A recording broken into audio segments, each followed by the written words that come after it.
आज फिर आपके सामने एक नई वीडियो के साथ। टॉपिक है अपना फिगर ऑफ स्पीच। तो फिगर ऑफ स्पीच के बारे में मैं आपको ऑलरेडी बता चुकी हूँ। इसके ऊपर 2-3 वीडियो भी अपलोड हो गई है। Simile, metaphor, metonymy, oxymoron, antithesis, paradox. तो इस टाइप से कई सारे जो फिगर ऑफ स्पीच है वो हमने कर लिए हैं। आज स्टार्ट करने से पहले मैं एक बार फिर आपको बता दूं कि फिगर ऑफ स्पीच है वो किसे कहते हैं।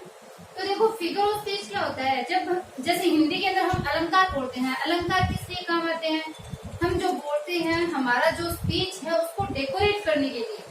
तो फिगर ऑफ स्पीच क्या हुए, फिगर ऑफ स्पीच वो होते हैं जो हमारी स्पीच को डेकोरेट करते हैं, जो हम बोलते हैं, हमारे जो सेंटेंस है, जो वाक्य है उनको डेकोरेट करें, उनकी शोभा बढ़ाए। मतलब एक जो हम बात बोल रहे हो उसको एक काव्यात्मक रूप से, एक बहुत ही सुंदर लैंग्वेज के साथ में इन फिगर ऑफ स्पीच को यूज में लेकर के जो बात कहें, ठीक है। तो किस काम आते हैं, हमारे स्पीच को डेकोरेट करने के काम है वो फिगर ऑफ स्पीच को आते हैं। देखो एग्जाम में क्या होता है, एक सेंटेंस दे देंगे, मतलब एग्जाम्पल के रूप में, जैसे एग्जाम्पल है वो दे दिया, फिर 4 ऑप्शन देंगे, बोलेंगे कि इसमें कौन सा फिगर ऑफ स्पीच है वो आप 4 में से एक निकालो। या फिर 12th में क्या होता है, पोएम्स की लाइन दी हुई होती है, उन पोएम की लाइन में से हमें निकालना होता है, उसमें पूछ लेते हैं कि इसमें कौन सा फिगर ऑफ स्पीच है, वहां पे तो हमें ऑप्शन भी नहीं मिलते। तो ये होता है फिगर। हम जब एक्सप्लेनेशन करते हैं, कोई भी पोएम की लाइन आए एक्सप्लेनेशन करते हैं, तो अगर हमें फिगर ऑफ स्पीच का नॉलेज होगा देन हमारा जो एक्सप्लेनेशन है वो बहुत ही सुंदर लगती है। तो हम बात करें अपनी फिगर ऑफ स्पीच, आज हम लाइट आउट टीज, सिनेक्टकी, यूफेमिज्म 3 के बारे में चर्चा करेंगे। इसका प्रोनाउंसिएशन होता है light out tease.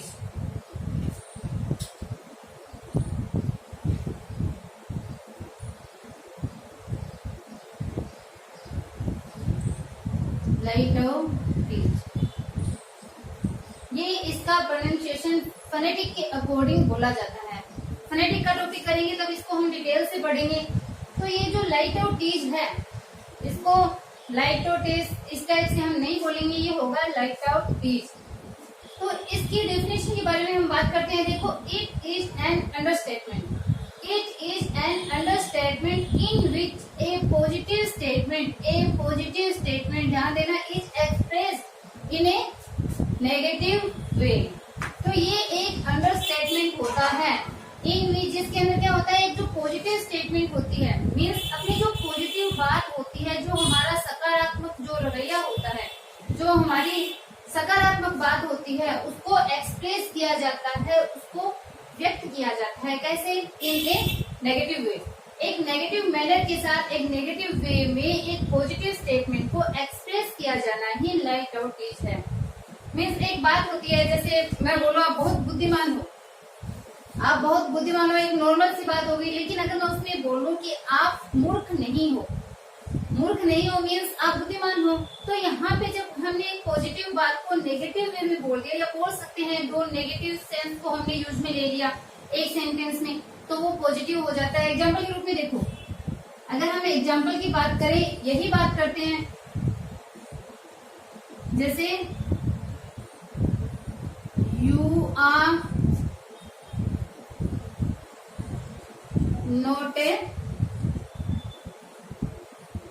Fool person.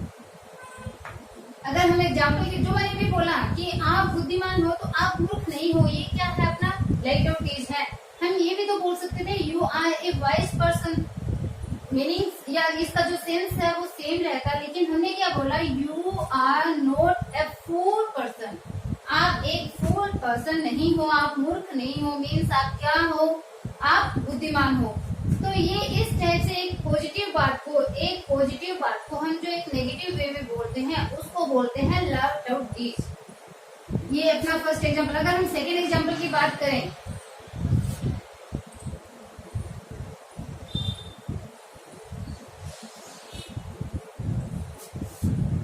You are not unkind, unkind नहीं हो मीन्स क्या हो, आप काइंड हो, यू आर नॉट अनकाइंड, आप अनकाइंड नहीं हो, आप निर्दयी नहीं हो, आप क्रूअल नहीं हो। अगर हम अनकाइंड की जगह अगर क्रूअल लगाएं देन कोई प्रॉब्लम नहीं होगी, कुछ भी लगाओ जे। तो you are not unkind, you are not cruel, जहाँ पे ये जो नोट सेंस आ रहा है साथ में कोई अलग नेगेटिव बात आ रही है, तो जब दो नेगेटिव पॉइंट जब एक सेंटेंस में आए तो वो सेंटेंस अपना पॉजिटिव वे है वो हमें दिखाता है। तो इसी टाइप से ये जो सेंटेंस है वो हमें पॉजिटिव वे दिखा रहा है, इसको बोलते हैं लाइट आउटेज। तो अब लाइट आउटेज क्या हुआ, एक बार फिर से हम रिवाइज कर लेते हैं कि जब एक पॉजिटिव बात को कोई पर्सन जब अपनी पॉजिटिव बात को जब नेगेटिव वे में एक्सप्रेस करे, पॉजिटिव वे में भी वो कर सकता है, बट क्या है इसमें इम्पोर्टेंट, नेगेटिव वे में मीन्स नोट या नो वर्ड है वो एग्जाम्पल में आएंगे, और साथ में एक नेगेटिव पॉइंट ही आएगा। फुल है वो पॉजिटिव पॉइंट नहीं होता, नेगेटिव पॉइंट ही है। किसी को मूर्ख पॉजिटिव थोड़ी बोलेंगे, मूर्ख है तो जो दो नेगेटिव पॉइंट जब सेंटेंस में आएंगे तो वो वाक्य है वो अपना पॉजिटिव हो जाएगा, और उसको बोलते हैं फिगर ऑफ स्पीच में लाइट आउटेज। क्लियर। सेकंड की बात करते हैं हम सिनोक्टिव।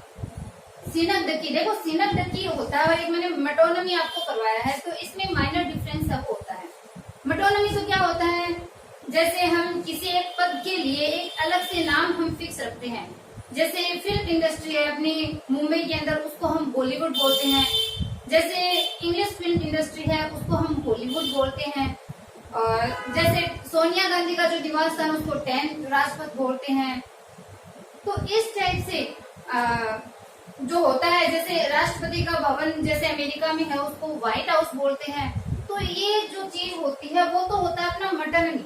मेटोनिमी में मैंने आपको बताया है किसी एक चीज के लिए जब हम कोई दूसरा नाम डिसाइड कर देते हैं और हम उससे समझ भी जाते हैं, जैसे अपना प्राइम मिनिस्टर है उसकी जो बैठक है, जो प्राइम मिनिस्टर जो है उसको हम पीएमओ बोलते हैं, तो हम समझ जाते हैं कि पीएमओ के द्वारा मतलब प्रधानमंत्री की जो मंत्रिपरिषद है उसके द्वारा कोई बात आई है, हमें डिफाइन नहीं करना पड़ता, हम पीएमओ बोल देते हैं। इतने में हमारी जो चीज है वो क्लियर हो जाती है। व्हाइट हाउस बोलेंगे तो हमें पता चल जाता है किसके बारे में बात हो रही है, हॉलीवुड बॉलीवुड, तो इस तरह से बहुत सारी चीजें होती है। वो होता है हमारा मेटोनिमी। बात करते हैं सिनोक्टिव। सिनोक्टिव क्या होता है?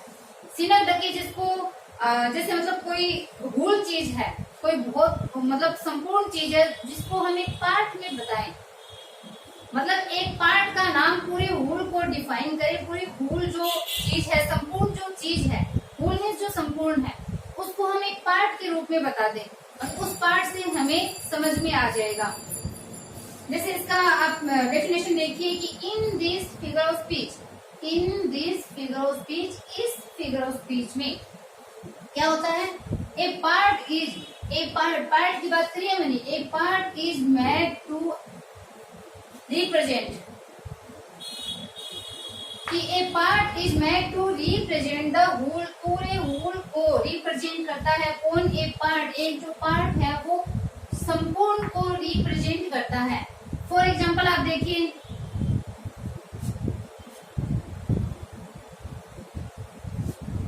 इंडिया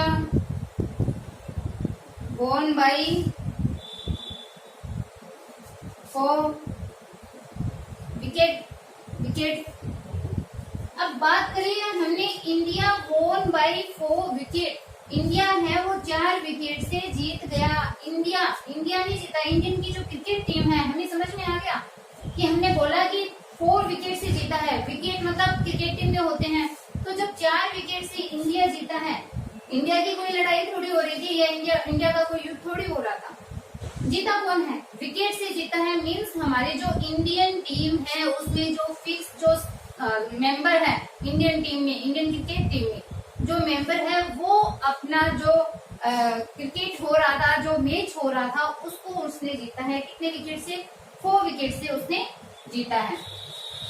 तो इंडिया won by 4 विकेट्स, और ये जो इंडिया है वो पूरी इंडियन टीम को यहाँ रिप्रेजेंट कर रहा है। सिर्फ इंडिया वर्ड, हमें इंडियन क्रिकेट टीम यहाँ लिखने की जरूरी नहीं है, ये इंडिया है वो पूरी क्रिकेट टीम को यहाँ रिप्रेजेंट कर रहा है। ये होता है होल को रिप्रेजेंट किया जाना एक पार्ट के रूप में, एक पार्ट के रूप में।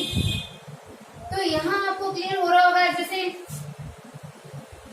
सेकेंड एग्जाम्पल हम करते हैं, There are many hands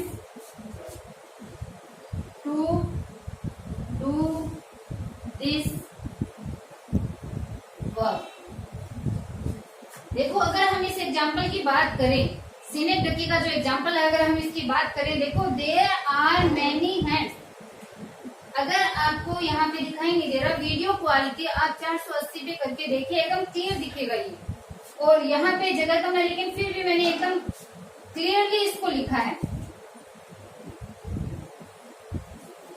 देखो मैं लाइन भी इसमें बना लेती हूँ, अब आपको कोई दिक्कत नहीं होगी। देखो there are many hands to do this work, कि इस कार्य को करने के लिए क्या है, दे आर मैनी हैंड्स, बहुत से हाथ हैं। बहुत से हाथ है मीन्स बहुत सारे लोग हैं, बहुत से हाथ ऐसे कटके थोड़ी आगे किसी काम को करने के लिए, इस काम को करने के लिए कोई हाथ थोड़ी आए हैं कटके।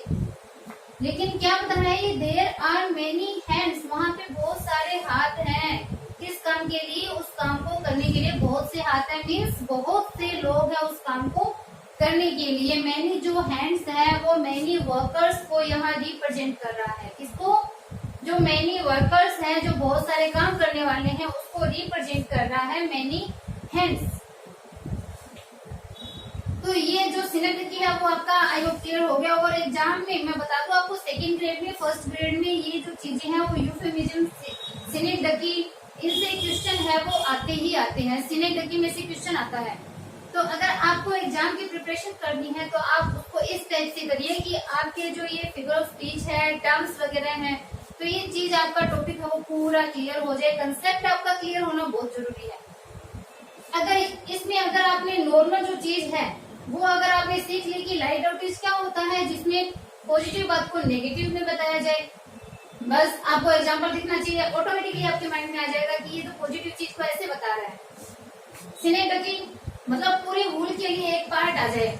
ये आपको समझ में आ रहा है कि इंडिया वॉन बाय 4 विकेट्स, तो इंडिया पूरी थोड़ी खेली है यहाँ पे मैच, क्रिकेट मैच को इंडिया पूरी नहीं खेली, ओनली इंडियन क्रिकेट टीम है। हम यहाँ घर पे बैठे मैं पढ़ा रही हूँ, मैं थोड़ी जीती हूँ, इंडियन क्रिकेट टीम जीती है यहाँ पे। हाँ, हमारी इंडिया है, हमारी टीम है, हमारे देश की टीम है, तो हम उसको एंजॉय जरूर करेंगे इस चीज को, बट जीती तो इंडियन क्रिकेट टीम है। नेक्स्ट हम देखते हैं, there are many hands to do this work. इस काम को करने के लिए कोई एक काम है, बहुत बड़ा काम है, टाइम लगेगा, लोग चाहिए, तो हम बोलेंगे अगर है काम करने वाले, then there are many hands to do this work. इस काम को करने के लिए बहुत से हाथ है, कोई हाथ काट के वहां पे नहीं लाया काम को करने के लिए। हाथ कैसे है, क्योंकि पर्सन है, देन वहां पे हाथ भी है। तो आई होप आपका ये भी क्लियर हुआ होगा। नेक्स्ट हम देखते हैं यूफेमिज्म। देखो बहुत ही शानदार है यूफेमिज्म, अगर उसको मैं हिंदी में बोलूं, शुक्ति कथन। शुक्ति कथन मतलब बहुत ही शानदार बात। एक जो अनप्लीजेंट जो थिंग होती है, मीन्स जो एक जो खराब सी जो बात होती है, जो बात अच्छी नहीं होती, जो खराब बात होती है, जो हमें अच्छी नहीं लगती, उस बात को हम एक प्लीजेंट मैनर के साथ हम बोले, एक सुंदर लहजे के साथ बोले, वो होता है यूफेमिज्म। मतलब बुरी बात को भी एक सुंदर तरीके से बताना, जो सुनने वाला जो है, लिसनर जो है, उसको सुनने में ओड न लगे, वो होता है अपना यूफेमिज्म। देखो यूफेमिज्म में देखते हैं, in this figure of speech की बात करें, in this an unpleasant statement, एक अनप्लीजेंट जो स्टेटमेंट है is expressed in a pleasant manner. In this figure of speech, an unpleasant statement is expressed in a pleasant manner. एक unpleasant जो statement है, एक जो सुहावना जो नहीं होता है, जो सुंदर नहीं होता है, मीन्स जो बुरा होता है, जो खराब होता है, जो सुनने में हमें बुरा लगे, उस चीज को हम जब प्लीजेंट मैनर के साथ में, एक सुंदर तरीके के साथ में जब हम उसको बोले, तो वो होता है अपना यूफेमिज्म। एग्जाम्पल के रूप में देखिए,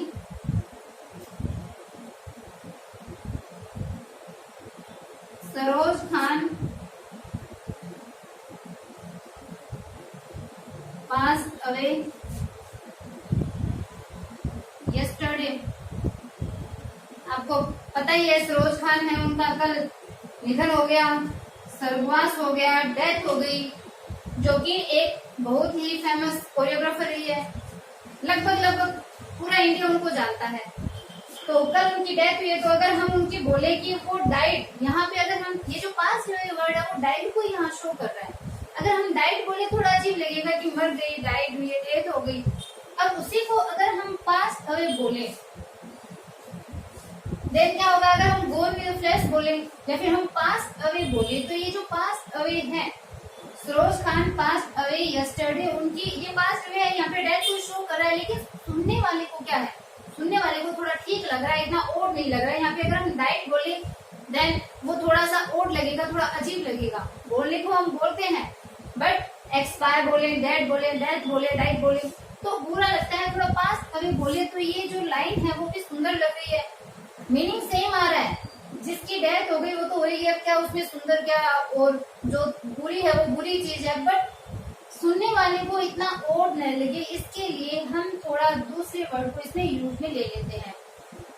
तो दूसरे वर्ड यूज में लेने में हम इसमें इडियम फ्रेज को भी यूज में ले सकते हैं, हम इसमें फ्रेजल वर्ब को भी यूज में ले सकते हैं, इसके सिनोनिम को भी यूज में ले सकते हैं, ताकि सुनने वाले को थोड़ा अजीब न लगे।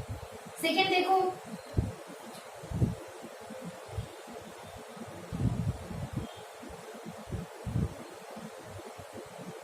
Many fairy tales are told by me to my husband. देखो क्या लिखा है, many fairy tales are told by me to my husband. Fairy tales क्या होता है? फेरी टेल्स होता है झूठ बोलना, अपनी मन गढ़ंत कहानी बनाना, मतलब आलतू फालतू की बात बोलना, एक तरीके से बोले तो झूठ बोल के अपनी बातों में उसको बहलाना।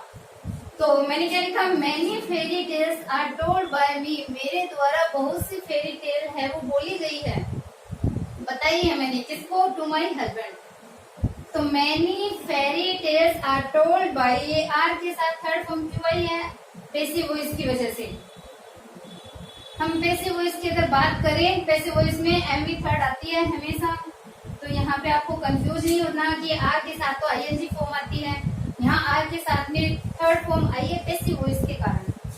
सेंटेंस देखो, many fairy tales are told by me to my husband, मेरे हस्बैंड को मेरे द्वारा बहुत सी फेरी टेल है, झूठी बातें हैं वो बोली गई है।